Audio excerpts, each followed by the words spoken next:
Hello everybody, welcome back. Today as well we have got you another video. In this video I'll show you how you can remove a security plugin on Android phone.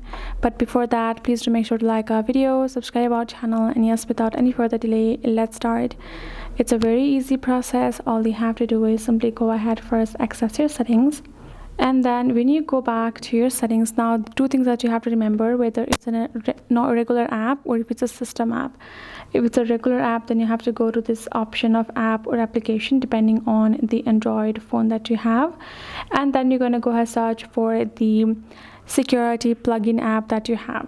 Once for example, if it's the one, then you're going to go ahead, simply you can uninstall this application as well from your mobile itself if it's a normal app. If it's a system app, then you have to go through and turn the app off as well, the security plugin off, because if it's a built-in system app, then it might be there for a reason. So you have to really think it through and do a proper research if you want to turn off a security plugin. If it's a random app that you have downloaded and have got, you can simply uninstall it from your device and you're good to go. That's it. Hope this video helped. Thank you so much for watching. I'll see you guys in our next video.